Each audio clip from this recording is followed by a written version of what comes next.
السلام علیکم ورحمۃ اللہ۔ دوستو، اس ویڈیو میں آپ کو بتاؤں گا کہ صدقہ فطر 2023 میں کتنا بنتا ہے۔ اس حوالے سے میں آپ کو 3 فتاوی دکھاؤں گا، ایک مفتی منور امان صاحب کا فتویٰ، ایک جامعہ فاروقیہ کراچی کا فتویٰ اور ایک مولانا الیاس گھمن صاحب کا فتویٰ۔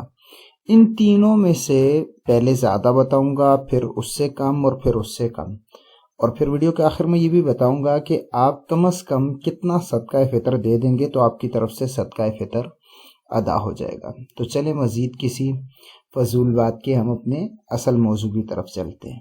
تو دیکھیں، صدقہ فطر جو ہوتا ہے وہ آپ گندم کے اعتبار سے بھی دے سکتے ہیں، جوں کے اعتبار سے بھی دے سکتے ہیں، کھجور کے اعتبار سے بھی دے سکتے ہیں اور کشمش کے اعتبار سے بھی دے سکتے ہیں۔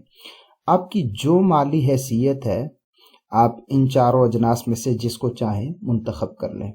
یہ آپ کے سامنے مفتی منور امان صاحب کی تحقیق ہے۔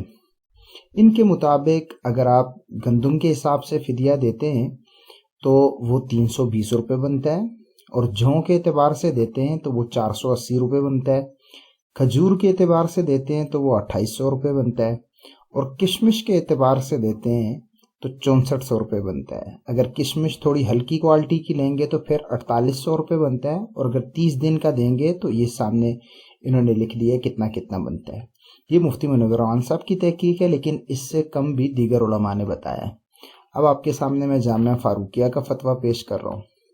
یہ دیکھیں، انہوں نے بتایا ہے کہ گندم جو ہے وہ گندم کے اعتبار سے اگر آپ صدقہ فطر دینا چاہتے ہیں تو وہ 250 روپے بنتا ہے، جوں کے اعتبار سے 450 روپے، کھجور کے اعتبار سے 2100 روپے اور کشمش کے اعتبار سے 2800 روپے۔ آگے چل کے میں آپ کو یہ بھی بتاتا ہوں کہ یہ اختلاف کیوں ہے۔ دیکھیں، اس کے بعد اب میں آپ کو مولانا الیاس گھمن صاحب والا فتویٰ دکھاتا ہوں۔ تو انہوں نے لکھا ہے گندم کے اعتبار سے اگر آپ دیں تو 200 روپے بنے گا، جوں کے اعتبار سے 600 روپے اور کھجور کے اعتبار سے 1100 روپے اور کشمش کے اعتبار سے 2800 روپے۔ اب میں بتاتا ہوں کہ یہ اختلاف کیوں ہے۔ دیکھیں، اصل میں اس اختلاف کا سبب یہ ہے کہ رسول اکرم صلی اللہ علیہ وسلم نے جو صدقہ فطر کے بارے میں بتایا تھا نا کہ اتنا صدقہ فطر دینا ہے، وہ کلو کے اعتبار سے نہیں بنایا تھا، بلکہ اس دور میں ایک پیمانہ رائج تھا جسے سا کہتے تھے، سواد الف اور عین۔ تو رسول اللہ نے فرمایا تھا کہ اس کے حساب سے دینا ہے۔ اب جب سا کو کنورٹ کرتے ہیں کلو میں تو وہ تقریباً 1.25 کلو بنتا ہے۔ تو کچھ علماء احتیاط کی وجہ سے 2 کلو کر دیتے ہیں، اور کچھ 2 سے بھی تھوڑا سا زیادہ کر دیتے ہیں۔ پھر آٹے کی کوئی اچھی کوالٹی رکھتے ہیں، کوئی نارمل کوالٹی رکھتے ہیں۔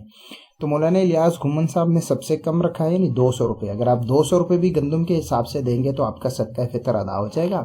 اور جامعہ فاروقیہ والوں نے جو ہے وہ 250 روپے رکھا ہے، انہوں نے، کیونکہ وہ جب گندم کو ناپا ہے تو وہ 2 کلو رکھتی ہے، یعنی 2.25 نہیں 2 رکھتی ہے، اور ساتھ لکھ دیے کہ احتیاطاً ہم 2 کلو کر رہے ہیں، تو 250 روپے بن گئے۔ اور مفتی منور امان صاحب نے جو چکی والا آٹا ہوتا ہے، یعنی جس کا ریٹ تھوڑا اوپر ہو جاتا ہے، اس کے حساب سے جو ہے ماپا ہے، تو ان کے نزدیک 320 روپے فدیہ بنتا ہے۔ تو ان میں سے کسی پر بھی آپ عمل کر لیں گے تو کوئی مسئلہ نہیں، صدقہ فطر ادا ہو جائے گا، اور آپ کی جتنی استطاعت ہے اس حساب سے بہتر چیز کو اختیار کرنے کی کوشش کریں۔ امید ہے ویڈیو آپ کو اچھی لگی ہوگی۔ مزید ویڈیوز دیکھنے کے لیے ہمارے چینل کو سبسکرائب کر لیں۔ ملیں گے اگلی ویڈیو میں۔ السلام علیکم ورحمۃ اللہ۔